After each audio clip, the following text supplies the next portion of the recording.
Curtis, you never review cameras, and you're an audio guy, stay in your lane. Actually, audio guys need cameras too. We have a live stream that we have every week over on our second channel, Curtis Judd Audio. And on that live stream, I usually have an overhead camera so that I can demonstrate different products or teach how to use a particular product, whatever the case may be. So the one thing that I've been struggling with on that setup is I've been using a really old camera for my overhead cam, a Panasonic GH5. Autofocus on a GH5 is not great, and I needed something that could autofocus so that I could move the products around and not have to worry about is it in focus or not, and if it's not in focus, then having to go up and manually focus it. Kind of a pain. So that's what this YoloCam S7 solves for me. Let me tell you a little bit about this camera. It is actually probably one of the more innovative cameras I've seen in the last several number of years. I don't know how many years, 5 years at least.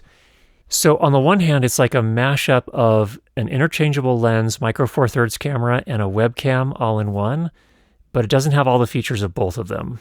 Actually, it has way more features than a webcam has, and it has fewer features than an interchangeable lens camera system like a Panasonic GH7 or whatever. So it does have the interchangeable lenses. It has a micro four thirds sensor. What it does not have is it does not have a screen of any sort. It does not have, so you don't have a menu on the camera itself. Instead, what you do is you have 4 different ports on the back that we're interested in. Number 1, a USB-C power port. Number 2, a USB-C data port, which you connect to your camera, or not to your camera, to your laptop or to your computer, and you can control it from there. You can use a settings app on your computer to change the settings on the camera. You have an HDMI output port, and you have an audio input port. So if you wanted to bring in audio to the camera, you could do that. I don't do that. I haven't tested that on this camera. All my audio is going to be routed through the primary camera. When I'm talking, that's my primary camera. It has an XLR input, so I'll run audio from my mixer into that primary camera. So what we do is we run the HDMI output from this camera into my switcher, which in my case is an A10 Mini Extreme ISO. So HDMI to HDMI. That's the use case that I'm in particular using. So from that HDMI output, you can feed video to whatever, like a switcher, like we're doing. You can also use it as a webcam on your computer via the USB data cable.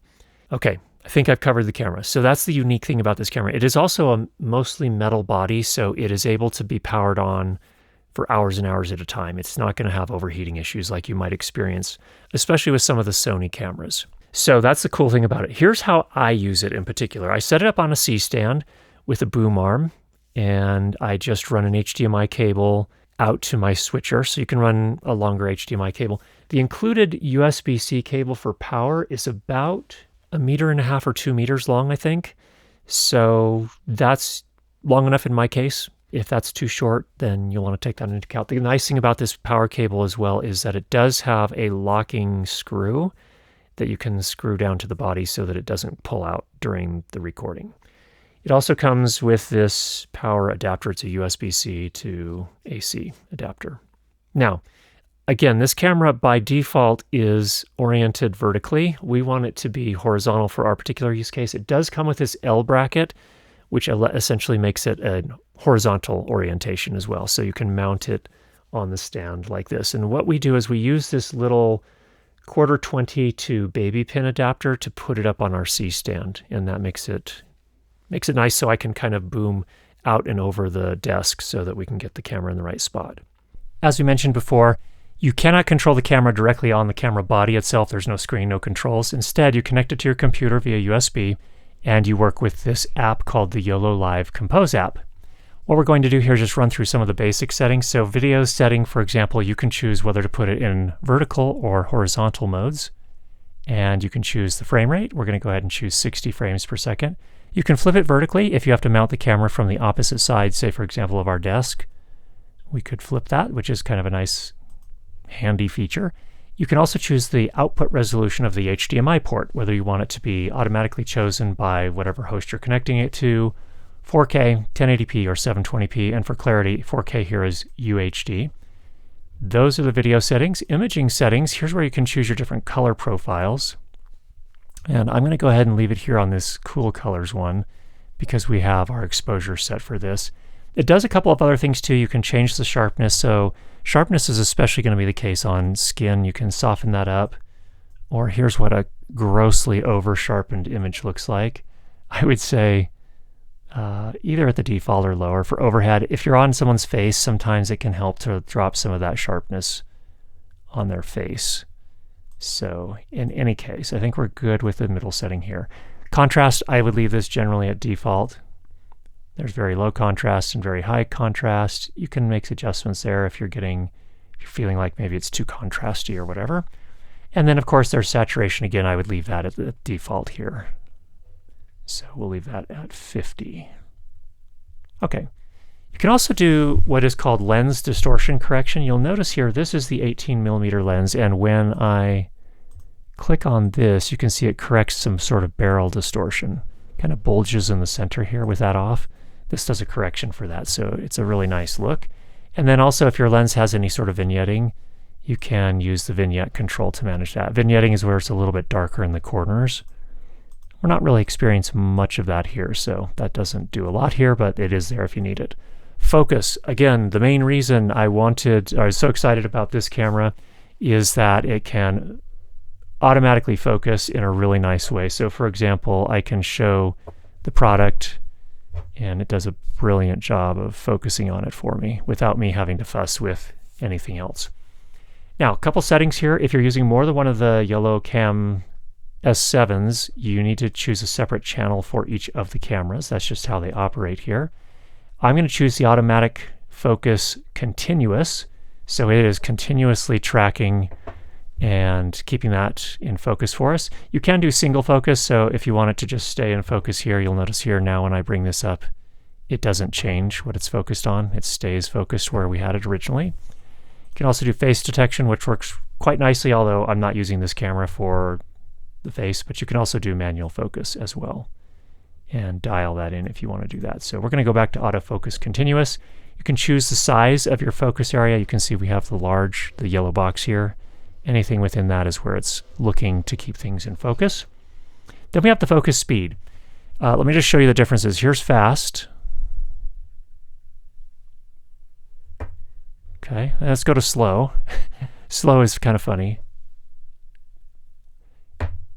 It's kind of like fast focus, but it just pauses for a while before it does it. Not my favorite setting, but middle seems to work pretty nicely. It relaxes the focus just a little bit, so it's not so jarring to watch. I like the middle setting for what we're doing. You also have the focus enhancement and lens correction options in here to help with the focusing if your lens seems to need that. Zoom, you can zoom here. This is, I believe it's either cropping in on the sensor or it is a digital zoom. If it is a digital zoom, it's doing a nice job. I don't have any qualms about actually zooming into about 3, like right there. And that's pretty convenient. It's nice to be able to do that, so I don't have to move my camera necessarily to get in a little bit closer. AI parameter is a way to use AI to automatically set your exposure. I didn't love the results, but you can try it and see if it works well for you. Here are the exposure settings. Again, manual is awesome. Here's the auto exposure. That actually did a little bit better this time, although it does feel like it's a little bit underexposed. And here's my manual exposure, so you can see there. You can control the aperture, the ISO, and the shutter speed, which is nice. We have our white balance. This is where I actually correct the colors to get them where I would like them. So by default, it came in looking something like this, where my skin tones were looking a little too magenta. So what I did is I kind of tuned it in and dropped this red offset to 5, and that gave me a more natural look, which is cool that you can control that. So of course I set the white balance to the Kelvin temperature of my light, which is 5600 Kelvin. If you're using a light that's daylight, you want to set it to 5600 Kelvin. And then I left the tone and the blue offset the same. You can use a blue offset to notice how that's much bluer, and that's much less blue. I normally would leave that the same, and then I adjusted the red offset to get where I wanted to go. Okay, I have not used the audio input on this particular camera, so I don't know what it's like, but you do have volume. You can choose your microphone type, whether it's a microphone or a line input. Some wireless microphone systems, you might want to choose line input if the input signal is too hot, coming in too strongly. Otherwise, you would choose mic level. And then you can also turn on some noise reduction and add some latency if the audio and the video are out of sync. You might want to add, if I don't know, let's see how much you can add here. Can I add, say, 300 milliseconds of latency? It looks like I can. So that can get the audio and the video back in sync with each other. All right. I'm not going to run through all the other settings. There are some others here, some color grading settings as well. You can run through the tutorial if you want to see how that works. I'm going to skip that. And then there's also these different scenes that you can set up, which is cool. So if you want to make a preset for different scenes that you're doing, that's a possibility as well. So that's the YoloLive Compose app. So that's the YoloCam S7, working great for my overhead camera for my live streams. Thank you to YoloLive. The company's called YoloLive, for sending this over to me. Full disclosure, they gave it to me. I've not paid for it. They haven't told me what to say. They haven't reviewed this video prior to posting. So I hope that was helpful for you. There's an audio person's perspective on an overhead camera, webcam / hybrid / interchangeable lens camera. Get out there and make some great live streams. Talk to you soon.